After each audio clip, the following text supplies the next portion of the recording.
છે બધાને? તો સ્વાગત છે તમારું અમારા ફરી એક નવા બ્લોગમાં. તો સવારના વાગી ગયા છે 8:30 ને આપણે ચાલુ કરી દો છે બ્લોગ.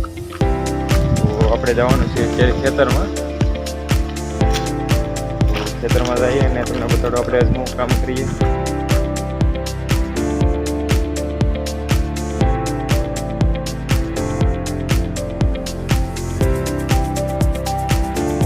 આજે આપણે કામ કરવાનું છે, તેલમાં નીંદણનું કામ ચાલુ છે. અને જો તમને બતાડું, આ આડિયો નેતા ગયો 2 દિવસથી દાળિયા હતા ને અહીંયા સુધી નેદા. અહીંથી તે આ એટલું બાકી છે. અહીંયા એટલું નેંદવાનું 2-3 દિવસથી સખત દાળિયા હતા એટલું નેદાઈ ગયું. પણ હવે આ 7 થી 8 ચારા છે લગભગ. હવે મારા મમ્મી પપ્પા નેદે છે. વધારે દાળિયાની જરૂર નથી, કારણ કે 2 દિવસમાં પતી જાય એમ છે અને દાળિયા 2-3 આવતા નથી. તો હવે ખાલી લગભગ 7 થી 8 ચારા એટલા છે. બાકી આ બધામાં દાળિયા હતા 3-4 દિવસથી, અને આ એક આડિયો આખો નેદાઈ ગયેલો છે. એટલે સખત 3-4 દિવસથી નેદવાનું કામ ચાલુ હતું. અને હવે આપણે તમને તલ બતાડું કેવા તલ છે. આ છે આપણા તેલ.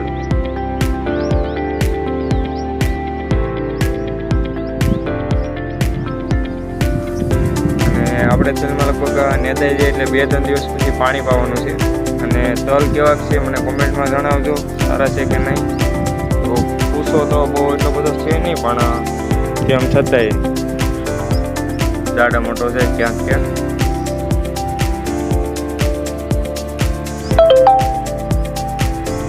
નેદવાનું કામ ચાલુ છે. આપણે આસો પૂછો છે, એટલો બધો કાઢવો નથી. તો અહીંયા પાછળ ગમેલું છે.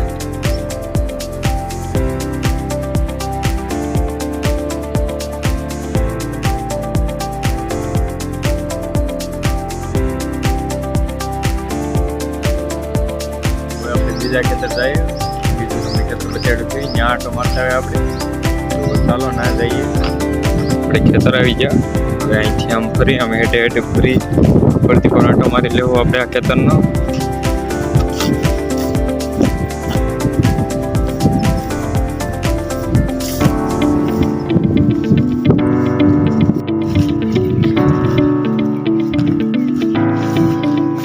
આ બધું ઘઉં છે, આપણા દાદાના ઘઉં છે.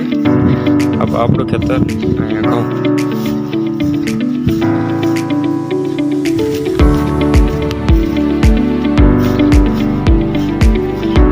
આ ખેતરમાં માંડી વાયેલી છે.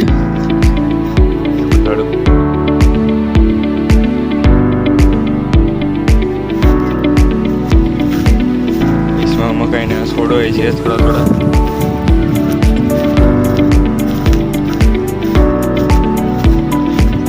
આના પછી આપણે આ હેઠે ફરીને આમ નીકળી જવાનું છે. ત્યાંથી આપણે જોતા હતા બધી.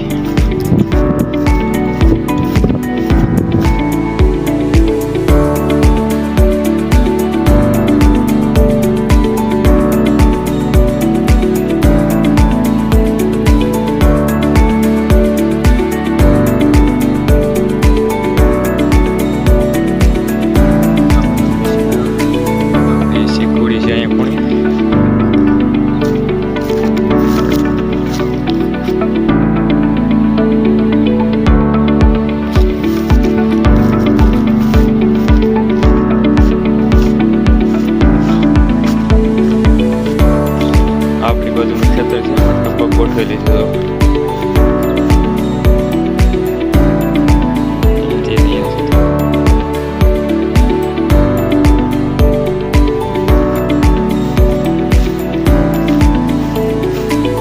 આપણા જેને અહીંથી પાકવાના ચાલુ છે. આમ જો લીલા દેખાય, અહીંયા હોકલ છે. અહીંથી પાકવાનું ના ચાલુ થતું છે.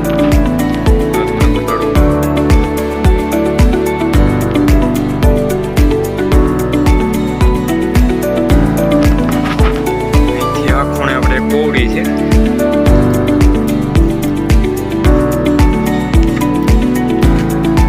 આથી પછી આ કેળીને આ બાજુ આપણે બાજુમાં ખેતરમાં ઘઉં છે.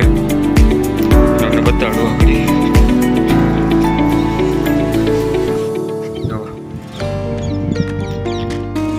આખા ખેતરમાં ઘઉં છે.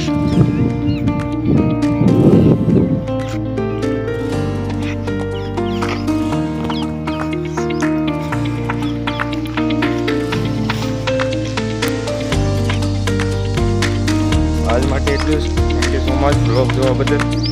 આવા નવા બ્લોગ આપણી ચેનલ ઉપર ડેઈલી અપલોડ થાય તો જોવાનો ચૂકતા નહીં.